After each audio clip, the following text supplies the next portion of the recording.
Yesterday, Cardi B was still the Grammy queen, tossing stacks of cash in her music videos like she was showering the hip-hop sky with glitter. Today, she's sitting stone still in a Los Angeles courtroom, every fingernail suddenly treated like criminal evidence. Yes, you heard that right. A career built on trap beats and unfiltered lyrics was put on trial over a shouting match from 2018 with a security guard. In show business, one bad single is enough to knock an artist off the charts. But in court, a single alleged scratch could cost a star $24 million. The problem is, the jury never saw any scratch at all. Ellis swore her face was torn open. Cardi shot back, "I threw words, not hands."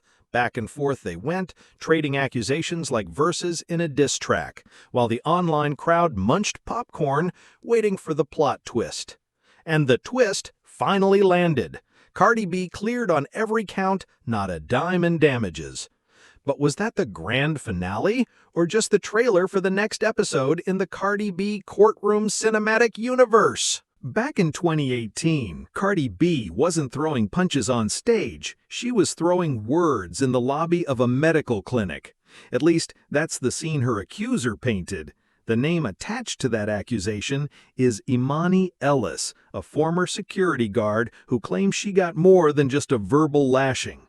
According to Ellis, the rapper's nails tore her face, spit flew in her direction, and the insults carried a sting that went far beyond the physical.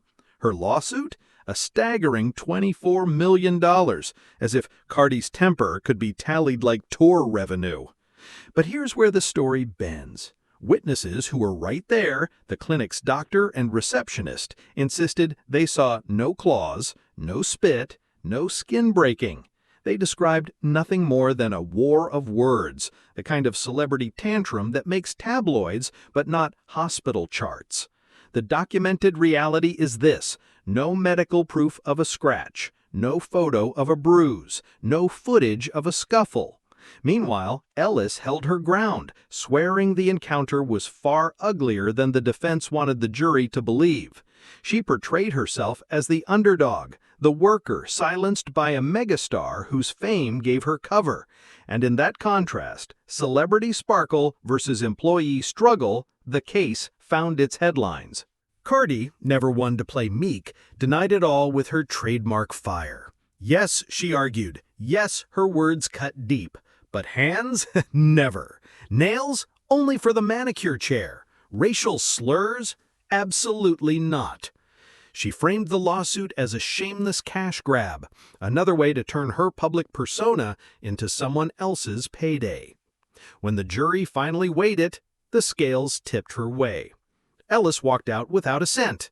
Cardi walked out like she'd just dropped another platinum single, smiling, taunting the cameras, even hinting at new music on the horizon. So the introduction is clear. This wasn't just a civil case. It was a clash between perception and proof, between accusation and absence of evidence. And it left one question echoing louder than any verdict. Was this justice served or just showbiz surviving? Cardi B has never been the type to whisper. She raps in all caps, lives online in bold font, and treats controversy the way other artists treat album drops, inevitable and profitable. On stage, she is the Bronx-born powerhouse who clawed her way from strip clubs to the Grammys, turning raw honesty and an unfiltered tongue into platinum records. But inside a courtroom, that same unfiltered tongue becomes Exhibit A. Every eye lingers not on her lyrics, but on her nails, her voice, her body language. To her fans, she is a survivor, an icon, someone too busy cashing checks to bother with petty fights. To her critics, she is the perfect villain, brash, loud, and just reckless enough that a story about scratches and spit doesn't sound completely impossible. Then there's Emani Ellis, a name unknown until she locked horns with one of music's biggest stars. She wasn't born into the spotlight, she worked in security, a job built on keeping chaos out. Ironically, her claim to fame now rests on the accusation that chaos walked straight up to her and left a scar. Ellis describes herself as the one who suffered in silence while the celebrity circus spun the narrative. For her, this case is about accountability, about proving that fame doesn't erase responsibility.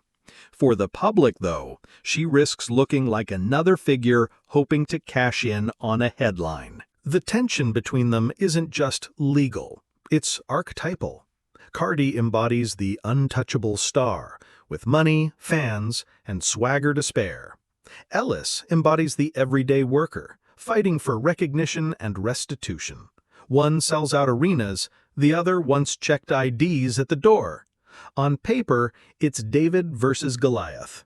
In reality, David was asking for $24 million, and Goliath had a jury nodding in her favor. The contrast couldn't be sharper.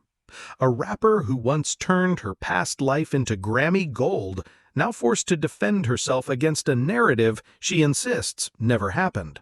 A security guard turned plaintiff, carrying her accusations like a ticket to justice, or perhaps a ticket to a payout. Together, they form the kind of duo Hollywood loves, star and accuser, mirror images in a trial where reputation counts more than fingerprints. The story begins in 2018, not with flashing cameras or screaming fans, but in the muted hallway of a medical clinic. Cardi B was already a rising star, her songs blasting out of car radios, her Instagram lives turning into viral events. That night, though, her stage was nothing more glamorous than an office lobby, and her audience was a handful of staff. According to Emani Ellis, this was the moment when fame turned violent, when nails dug into skin, spit flew across the air, and words that cut deeper than any lyric spilled out. But if you ask Cardi's camp, the show played very differently. They described a heated argument. Sure, Cardi isn't known for staying quiet, but nothing more.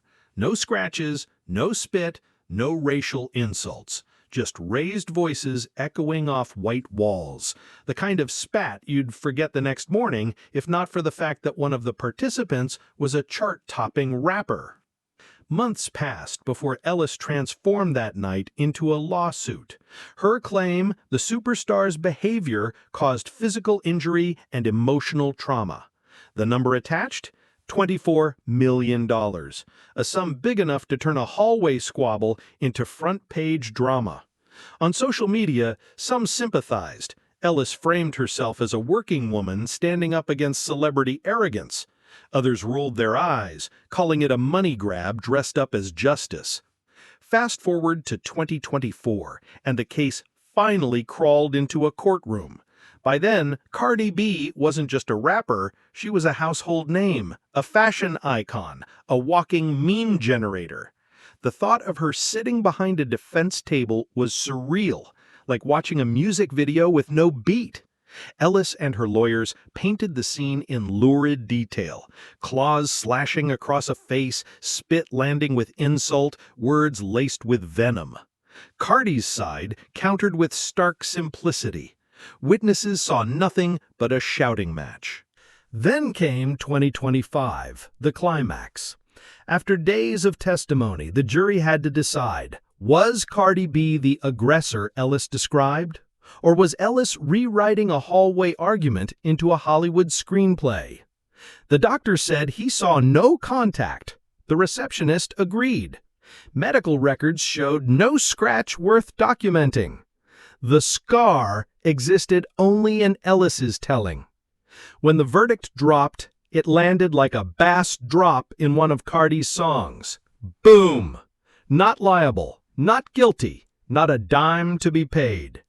The jury didn't buy the image of Cardi as the hallway brawler. Ellis's dreams of a multi-million-dollar payout evaporated in an instant. Cardi, never one to let a stage go to waste, strutted out of court like it was a red carpet. Cameras flashed, and instead of mourning the ordeal, she hinted that new music was coming. To her fans, it was classic Cardi. turning drama into content, lawsuits into PR. Ellis, meanwhile, vowed to appeal, but the headlines weren't hers anymore. So the timeline reads like a script with two different directors. Ellis frames it as a saga of abuse and accountability. Cardi frames it as another day, another baseless attack from someone looking for a check. The jury chose Cardi's version. And the public? They're still split, eating up the drama like it's the latest season of a reality show. Courtrooms usually run on exhibits and documents, but this trial felt more like live theater. There were no bloody shirts, no damning photos, no security footage waiting to drop like a bomb. What the jury got instead was two competing stories. Ellis's account, told with trembling detail, and Cardi's denial, delivered with the swagger of someone who's been defending herself her whole life. Ellis leaned heavily on emotion. She described her face being clawed, spit flying toward her, insults hurled across the clinic lobby. Her testimony wasn't just words, it was performance. Voice breaking, hands gesturing, eyes locking with the jurors as if begging them to see her pain. It had drama, but lacked what jurors tend to crave: proof. Cardi's side chose the opposite approach: cool, clipped, almost bored. Her witnesses, a doctor and a receptionist, sat steady under questioning, repeating the same refrain. They saw no scratch, no spit, just a heated argument. Their delivery was clinical, detached, and that detachment itself became persuasive. In a case starved of hard evidence, calm consistency outshone emotional theatrics. And then came the moment that turned the trial into meme fodder. Frustrated, Ellis's lawyer pivoted to a question so absurd it instantly went viral. Was the hair Cardi wore in court even real? The implication was laughable. If she could wear a wig, could she also fake a story? Cardi's raised eyebrows said everything. Within hours, Twitter had spliced the clip into GIFs, TikToks, and reaction memes. That single exchange captured the imbalance of the case. One side reaching for credibility in all the wrong places, the other daring the world to take them down and walking out with a smirk. The absence of tangible proof didn't just sink Ellis's claim, it let Cardi turn the courtroom into yet another stage where she, not her accuser, controlled the narrative. When the verdict landed, Cardi B didn't slump with relief, she strutted. Cameras caught her leaving the courthouse with the same energy she brings to a music video premiere, flashing a grin that screamed both vindication and free promo. Outside, she played it like a victory lap, teasing the idea of new music as if to remind everyone, court may be over, but the Cardi show never ends. It was a performance in itself, part legal triumph, part album rollout. Emani Ellis, meanwhile, refused to fade quietly. Her camp announced plans to appeal, insisting the jury had overlooked the truth. But the headlines weren't hers anymore. The spotlight shifted instantly to Cardi's celebratory walk, memes of the real hair question, and speculation over whether her next single would feature bars about dodging lawsuits. In the age of viral culture, Ellis's vow to keep fighting looked less like resolve and more like the outro to a song no one wanted to replay. Online, the reaction was split, but loud. Cardi's fans flooded Twitter with celebratory hashtags, painting her as the queen who beat the system.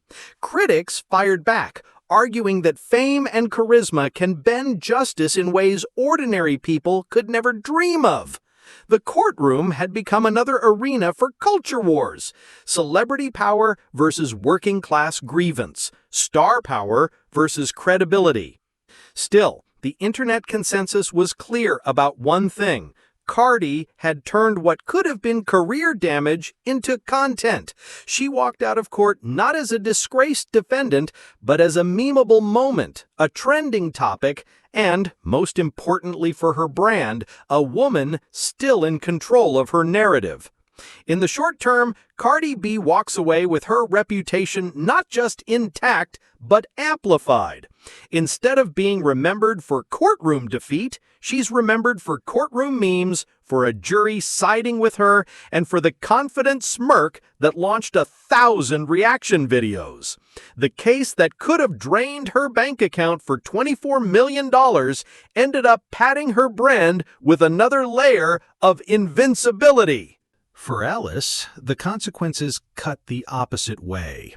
She is now tethered to a high-profile loss, her credibility bruised, her appeal sounding less like a second chance and more like a desperate encore.